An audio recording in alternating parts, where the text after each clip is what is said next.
Hi Pisces, thank you so very much for joining me today. I hope that you are well. This is a general reading for any sun, moon, or rising Pisces sign. Okay, so we have the Ace of Wands. And the Ace of Wands in this illustration, we see the flames. And the flames burn high. And what does that mean? That means that within us, we all have our passions, we have our enthusiasms, we have our desires, the things that we want to create, the things that we want to learn, build. And the Ace of Wands is a reminder from the universe. It's kind of like gently nudging you to tell you, go forth and do something. Make it happen. Don't keep talking about it, but actually take steps to go out there and to create. And again, it's about what makes you feel satisfied, what makes you feel fulfilled. Is the Ace of Wands. It's about passions, and that fire energy. It just leads to fulfillment when you're able to incorporate it within your life. And the Ace of Wands is there to give you a helping hand. But again, you have to put the plan into place. And you have to take the steps, you have to make the calls, you have to send in the application with the fee if you want to learn how to do archery or whatever it may be. If that's your thing and you want to go forth and become better at that, then it starts with you and you taking the action, you taking the steps. But it really is a way to exercise your own personal power in the field of creation and of building and of following hobbies or projects. So then we have our two queen energies, which is very interesting here because these queens are, I think of them as the silent masters of their suit. That to me, they're right up there with the king. So it's the Queen of Swords. And in this illustration, she's in the clouds. She has her sword ready and looks like a mask in her right hand. And this queen is a queen of independence. She's an independent thinker. She's a logical thinker. These are energies that will help you, which is to be reasonable, objective, making decisions or discussions based on fact rather than gossip, rather than innuendo, and really being very clear in how you communicate. She probably doesn't,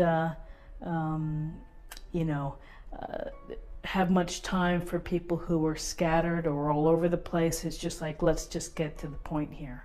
What do you have for me? So if this was a decision about like asking for a loan and you're meeting the banker and it's a Queen of Swords type of energy, you'd better have all your paperwork together. You'd better have everything you need in order to get that loan, because she's not gonna say, oh, well, that's okay. Bring it in another day. It's like, you know what, this is what we need from you. And there's really no fudging around that. So it's a very direct, very clear energy. And the thing to think about with the Queen of Swords is that sometimes when she is giving constructive criticism or suggestions, that they may come out blunt. They may come out on the side of maybe a bit harsh.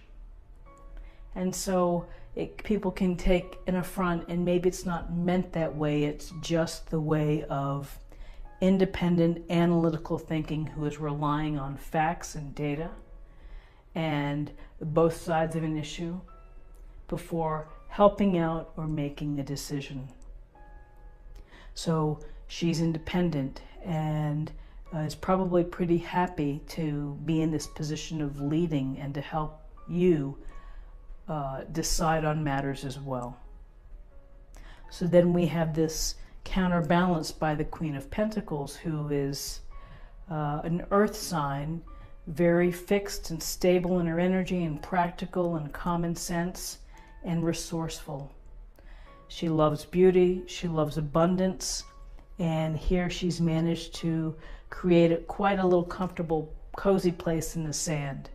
And that really is the hallmark of the Queen of Pentacles. The Queen of Pentacles energy is one of nurturing and love. Not to say that the Queen of Swords isn't loving, she is too, but in a different style. The Queen of Pentacles brings this, you know, hey, I know you've been not feeling well. I brought over some soup for you. I brought over some, you know, crackers and cheese, whatever it may be, but is thoughtful and is willing to help out. This energy is the type of energy where can take care of her household, the children, also can navigate work responsibilities or community obligations, really can master it all, and make sure that the house is pleasing and looks good and is kept relatively nice. So with the Queen, you get this very pragmatic, common sense energy, which is kind of like rolling through life, probably not going to extremes. We have the Queen of Swords here, who's very, maybe by the book, maybe it just really needs you to present whatever you're discussing with her in a logical and reasonable and straightforward fashion. She's not going to waste time trying to get to the heart of the matter. It's just cut right to the chase. What do you have for me? And let me make my decision. And then on top of that, here we have the Ace of Wands, which is Ace of Wands is a nod from the universe to you to go out there and to create, to make something, to get involved, to be active. And with these queens here, you know, the queens might be sounding boards for you. They may be partners in crime where you might team up and do something together. And if, you know, if the queens represented the different type of friends, we could all imagine the friends that we have in our life, that the ones that fall under the Queen of Pentacles, which are pretty down to earth, basic, likes chocolate, likes all good things. And then we have the Queen of Swords, who you know, great mind, great thinker, able to really cut through legal contracts or challenging problems.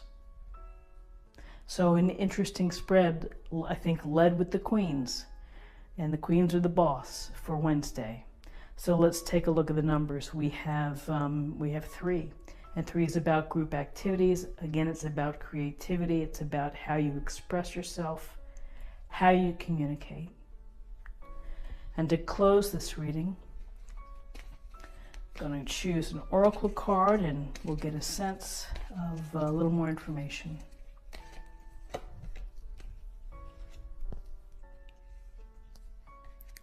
Accept struggles as lessons. And that's a really great card. That is a very on-point card for, I would assume, many people out there, including myself, which is sometimes things don't go as planned, and we have disappointments, or we have challenges, and you know, not everything is easy in life, and sometimes you have to be incredibly patient. You have to keep your eye on the prize, and you have to keep moving forward. And if things don't work out the way that you hope, you have to find the way to put it in perspective, and you have to make sure that it's a lesson that you incorporate into your life and that you can learn from the next time. And that's just how it goes, and that's just what it's about, is that not everything works out the way that we hope. And in those times when we struggle and we face disappointment, we take the experience and we use it to our benefit, and we put it in our toolkit of, yeah, I've been down this road before, I think I can handle it.